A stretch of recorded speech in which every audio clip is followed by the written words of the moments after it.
Good evening and welcome to Arab TV. I am Vic Zikoor, your host for this evening. I hope you're all doing well and thank you for watching us. Stay for the next half an hour because we have a very interesting program here. Last week I had Ruth Shapiro from Reach Out, Citizens Reach Out, and she talked about what they do, and basically what they do is they try to document the stories of Iraqi refugees in the Bay Area, and we talked about a couple of them, and I'm very, very, very proud this evening to have two of those refugees here. One of them is participating with Citizens Reach Out as an intern. Another one is one of those Iraqis that they've interviewed. So we have Farah Muhsin here. Farah, hi. Thank you very much for coming. Thank you very much. And Maha Abdullah. Hi. Maha, thank you again for coming and welcome to the Arab TV. Thanks to you.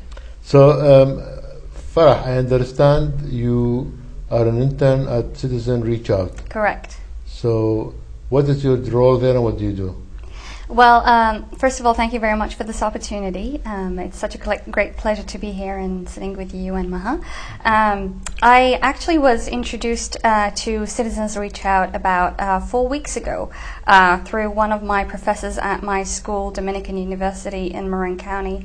And at that time, I was looking for a summer job, internship, something to do basically, because I like to involve myself in doing some work during the summer as a student, and also because I'm very active in terms of politics and you know, any certain activities that I can do to promote refugees, Iraqi refugees basically.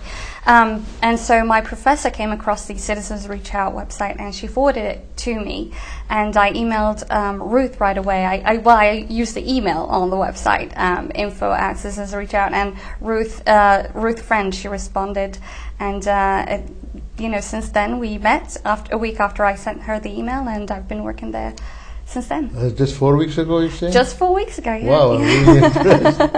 See what 4 weeks can do in your life. Yeah, it's been a very eventful 4 weeks. I'm a very driven person. I like to keep busy, and so it's been really great to be able to work with Ruth Shapiro, Ruth Friend, and the rest of the members, but heavily with Ruth Friend and Ruth Shapiro.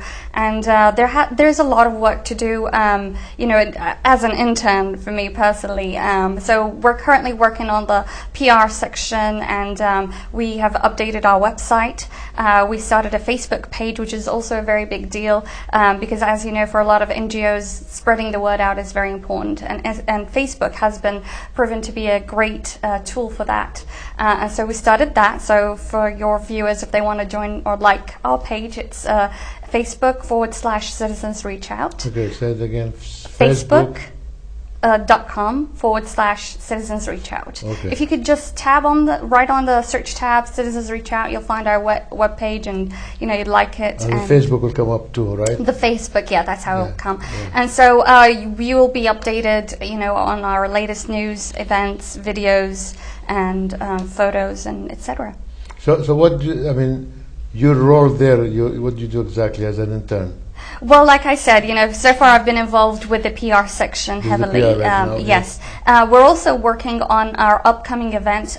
We're going to host Haidar Hamza, a young Iraqi journalist who lives in the East Coast currently, and I think he's working on his PhD. And we're trying to bring him to the West Coast, to UC Berkeley, to give a speech about the situation in Iraq, but, you know, mainly, you know, about what's happening right now from his perspective and his experience as an Iraqi journalist who had a history in covering important news in Iraq. And we're also going to be featuring Iraqi refugees telling their stories, because that's the main focus of our organization, is preserving the culture and the history of Iraqi refugees, because if these stories are not told, if they're not passed on, they might be forgotten.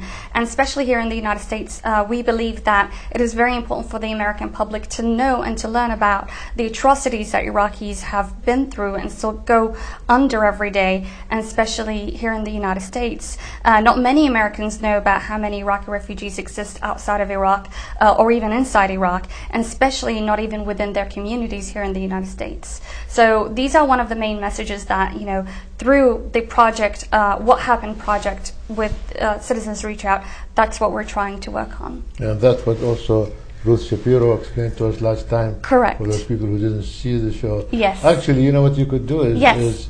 is for the viewers, Yes. if you want to watch Ruth Shapiro, just go back into Korea TV last week, because we're online, and you could see last week's program where you see the interview with Ruth, where she talks about, Citizens Reach Out. Correct. And show some beautiful videos there.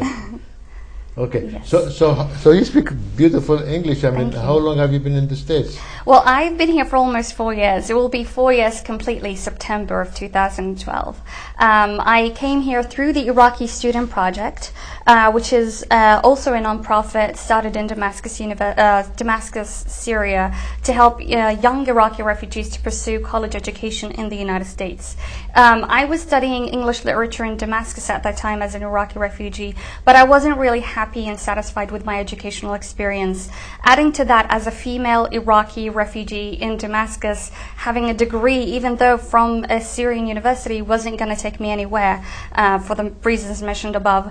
And so when I heard about the Iraqi Student Project, I thought this was a great opportunity for me to pursue something that I actually really want to do, in addition to the fact that I could do something with my life as a woman, as a Middle Eastern woman, as an Iraqi refugee, and so on and so forth. And so I joined the Iraqi Student Project. I was lucky to be accepted at Dominican University in Northern California. Beautiful area, beautiful weather. I couldn't ask for anything better. And I've been studying political science and focusing or concentrating on international relations. So this student organization, Yes. they help you find, they help Iraqis in Syria find places in universities in the States to go and study there? So what the Iraqi Student Project basically does is there are a lot of Iraqi refugees, as I mentioned, in Syria and in Jordan, but these are the two main countries that they really focus on, because that's where the heavy Iraqi refugee population exists. And so what they do is they try and find universities in the United States that would give tuition waivers for Iraqi students to come and study in the United States in hopes for them to, get a better education. The way the Iraqi Student Project started is because the co-founders, Gabe Huck and Teresa Kabasek, they visited Iraq before the war, before the invasion, and they visited the universities, and they've seen how the educational system in Iraq before the invasion was great and valuable, and students from the neighboring countries came and studied in Iraq, even though it was during the sanctions. And so one of the institutions that was hit heavily because of the invasion was the educational system in Iraq. And that basically crippled the whole society in many ways than one. And so Gabe and Teresa thought starting the Iraqi Student Project is a great way to help take Iraq to that level of reconstructing that educational system that was lost. Fantastic. Yeah. I hope you all the success for you. Thank you. I want to switch to Maha Abdullah. Maha, I met you the first time in Berkeley at that John Baez concert. But before we talk about that, when did you leave Iraq? And just briefly, between leaving Iraq, and we know why we left Iraq. All of us, all of those refugees, they left because of what's going on there. So why did you leave very quickly? And then when did you leave, and what are you doing now in the States? Well, I left Iraq in 2005, and I left Iraq because it was that point at that time when the sectarian violence started to begin. So it started in our neighborhood. There were militias coming and taking men, So I was really scared that might happen to my husband, because we lost many friends there. So we decided, we left everything behind, our house, our furniture, everything. And we decided to flee the war to Syria, to Jordan first, and then we went to Cairo, and then we decided to settle down in Syria.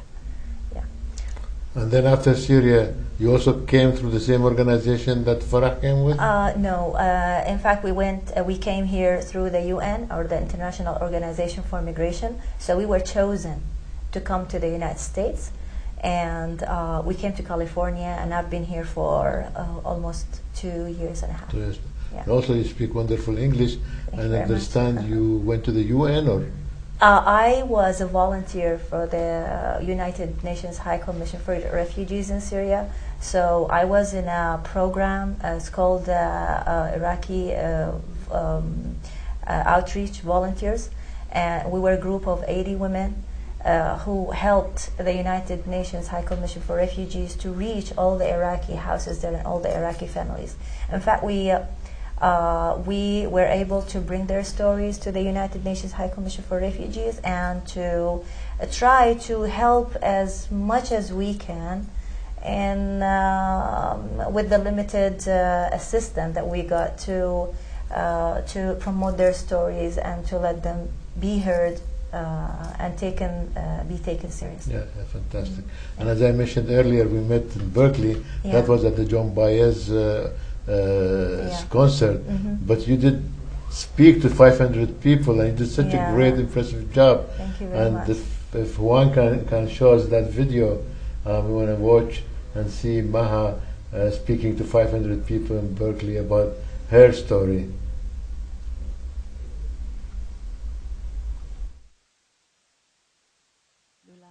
She and her family fled from Syria in 2009, and she was able to work as a volunteer there with the High Commissioner for Refugees, and was able to actually make a report in Geneva about the state of Iraqis. So she finally got here in the United States in 2010 with her husband Mohammed and their 2 children. So will you please welcome Maha?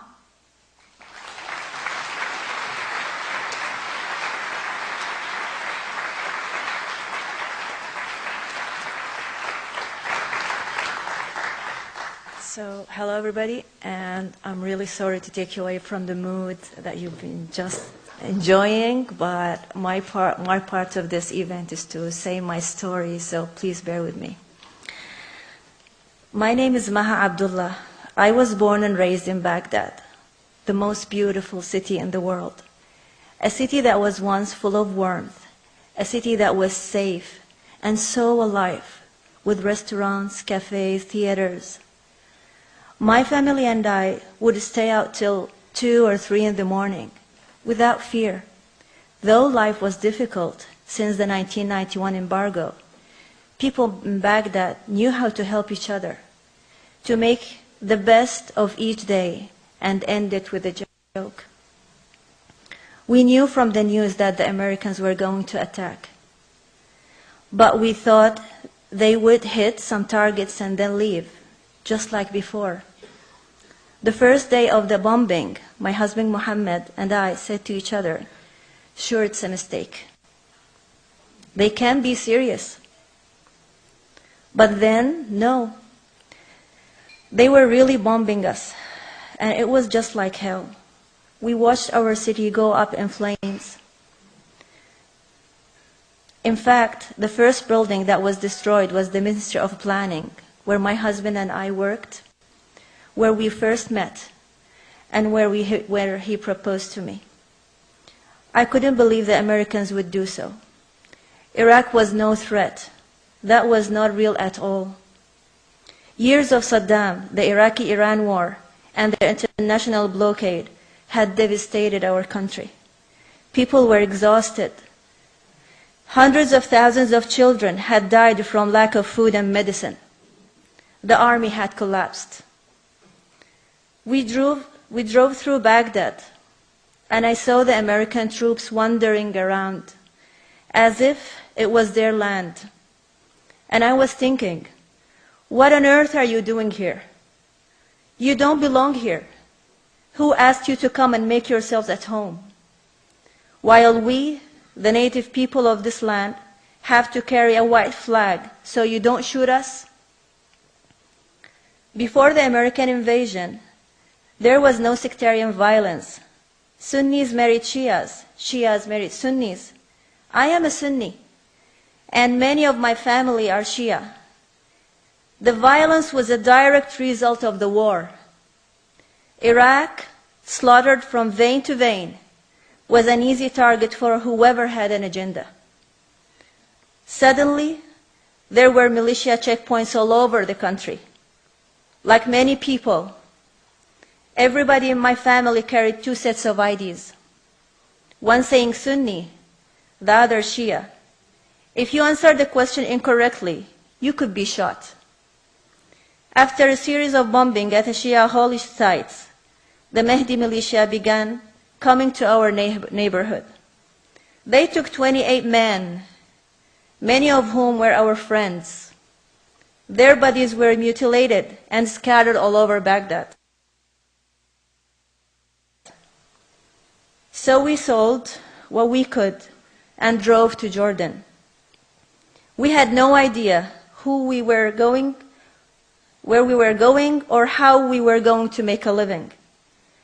Jordan was too expensive, so we got papers and went to Egypt. Our children, 5 and 10, were terrified and cried much of the trip. We knew nothing. We asked the passengers on our ferry where to go. They recommended a cheap city in the countryside, so we went. An Iraqi family with 2 kids, having no one and feeling completely lost. After a while, it was clear we could not make a living there, so we went to Syria. My younger brother decided to leave Iraq and join us in Syria. My siblings helped him and his wife and 3 kids pack up their house. They were all in a caravan when his car was stopped by a militia. They dragged him out of his car. My 2 other brothers and his wife ran to him and begged the militia to release him. But they opened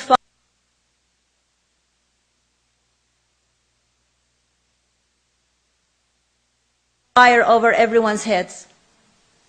My brother tried to resist, but they punched him in the face and took him in front of his wife and kids. My family searched everywhere for 4 months and a half. Hospitals, police stations, the morgue. Finally, they found a picture of his body with a bullet hole in his head and one in his back. What is ironic is that we had prayed for that. I still remember my mother in her prayer saying, "Oh God, I beg you, take him to your mercy and don't leave him in the hands of those savages."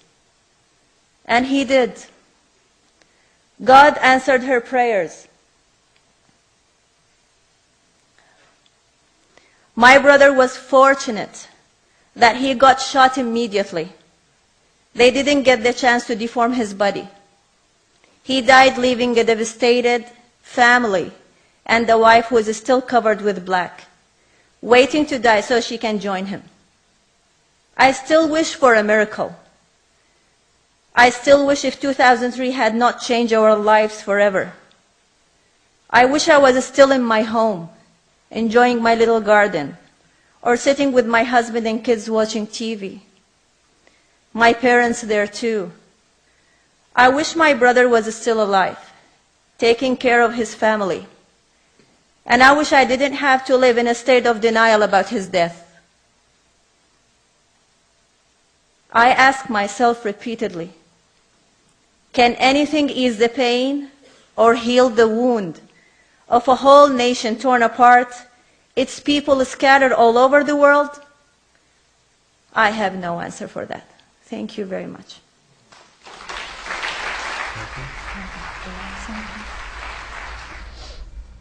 So that was a good speech, and I'm impressed like you spoke in front of all those people, told your story, and I thought you did a great job, so thank you for that. So we go back to Farah, because Farah didn't have a video.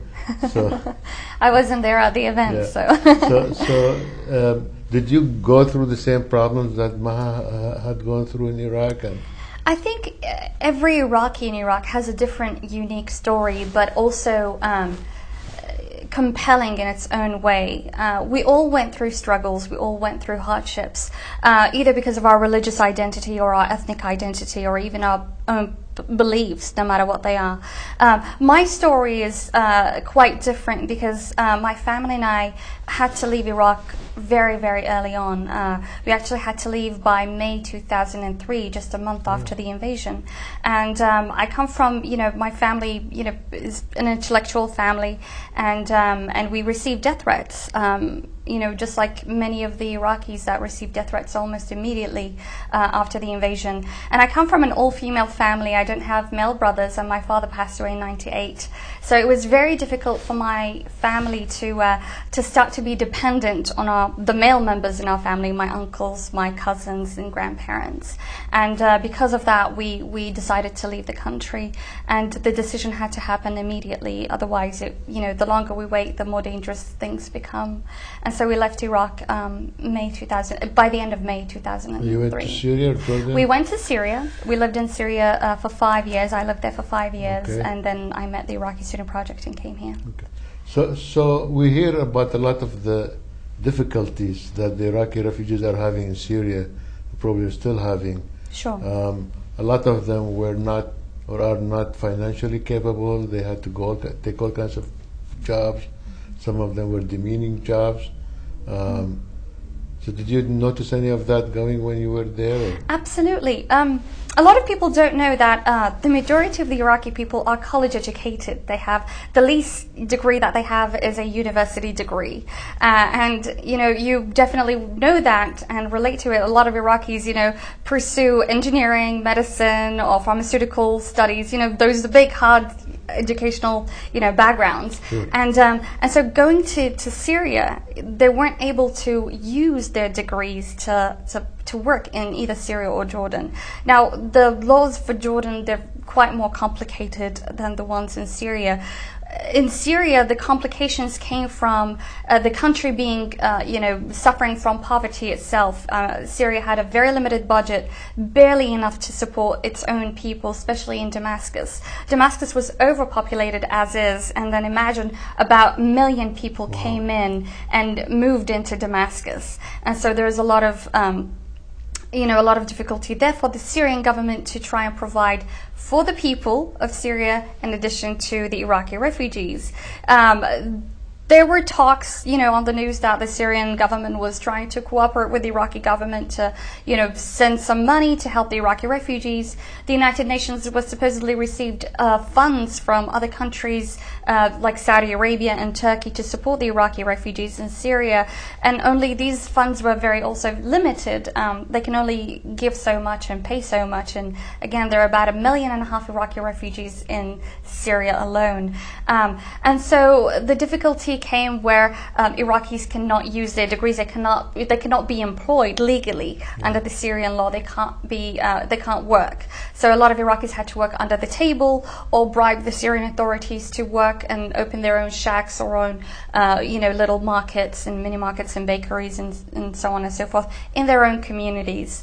But it was still difficult. I would walk down the streets of Damascus and I see my fellow Iraqis putting down a blanket and selling packs of cigarettes. Wow. Or selling, cucumbers and tomatoes and whatever they can get. And it's difficult. It's heartbreaking because you see, this man and this woman, they studied, they were educated in Iraq, they raised a family, they owned a home, they owned, a house, a neighborhood, they lived in a neighborhood, they were very well respected, very well known, and now they have to live, under such dire circumstances with their, dignity basically forgotten. Because when you're at a hard time such as this, you forget about everything. You forget about your dignity. But what becomes more a priority to you is the survival. How you survive. How can you provide? How can you provide for your children, for your sick husband, for your ill mother, and so on and so forth.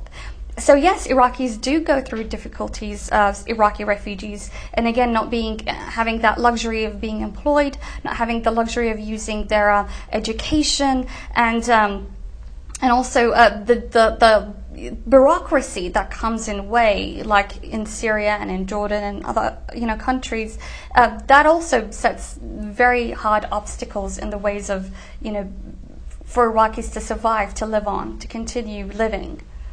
So because of these difficulties, did you find some of the Iraqis deciding to hell with it, I'm going to go back to Iraq, and just turning around and going back? Sure. I have one of my best friends, actually. She moved back to Iraq almost a year ago. She studied law, and her husband studied engineering, and he couldn't find a job, and she couldn't find a job, and her husband had to leave.